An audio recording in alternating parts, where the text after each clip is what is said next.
So I hit the ground, right? And I balled up. And my two boys were there, so they come running down. And I said, hey, go get the car. So by this time, the whole crowd is around me.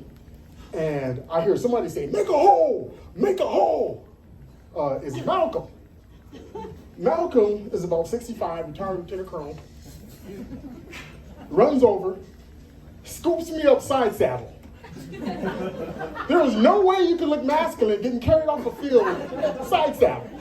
You see how in the football games when they push off on the stretcher and they throw a peace sign up? It does not look the same when a big 60-something-year-old black man is carrying you off side saddle and you throw the peace sign up. It don't work quite the same. So they're carrying me up, and my boys pull the car around. And they open up the back door, and these old dudes are running up towards the back. And I hear somebody say, just throw them in. These old bastards, he'd hold my ass into the back of my car. I hit the back seat. My boys have been smoking weed prior to this incident and had left a plate of weed in the back seat of the car. So I hit the back seat and I slide face first into the weed. I'm sliding weed all over my face. I don't like hospitals. Don't like going to the doctors. So I said, just take me home. Just take me home and be all right.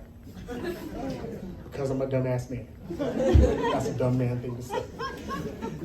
Actually all the wives there said, hey, we should call 911. I saw his leg break in half. I said, I'm good, just take me home. So I get home, wife is there. My wife and son help me to the bed.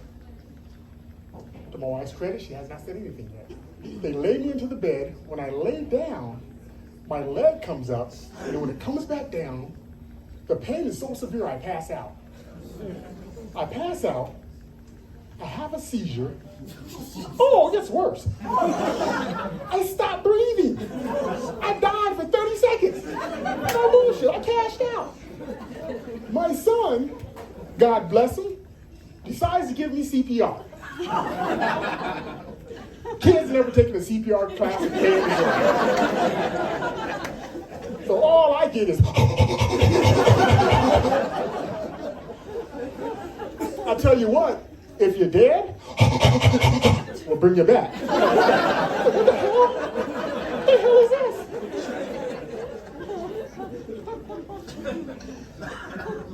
So I have to get transported to the hospital.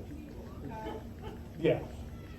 I get there, I find out that I tore my hamstring from the bone, my quad from the bone, a complete tear of my LCL, my ACL, my MCL, and then I tore another muscle in the side. Yeah, everything. And I said, most of this probably happened back in the day, but whatever. So they tell me that I have to get a cadaver ligament, a cadaver MCL, and a cadaver ACL. First thing I think is, shit, I'm gonna have a dead man's leg. I'm gonna have a dead man's leg. I saw this thing on 2020. Where morticians were selling dead body parts. Y'all see that shit? Especially like homeless people. And I thought, shit, maybe I got a dead man's tendon in me now, man. I can feel it. And then I saw on Discovery Channel where they say transplants patients are taking on characteristics of their donors. And I was like, shit, what if I got hobo characteristics? What if I start sleeping out in the backyard, my underwear, peeing on myself, drinking liquor? I said, oh no, I'm gonna go out in the front yard, beg my neighbors for spare change, offering sexual favors, masturbating on public transit systems. So they tell me I have to stay the night. They said, you gotta stay the night. I'll tell you this, I got a little touch of PTSD. So I tell them, hey, I don't think it's a good idea. I got a little bit of PTSD, which apparently is not the good thing to tell doctors and staff because they will tie your ass to a bed. I was like, I ain't got that shit. I just don't sleep well when I'm not in my own bed. So they convinced me to stay the night. I have this little 4'6" nurse named Marnie. I can always tell when she's in the room because I see the top of her head moving around, marching around. At about 5:30 in the morning, I feel something touch my foot. And I look over in this morning, she goes, SpongeBob?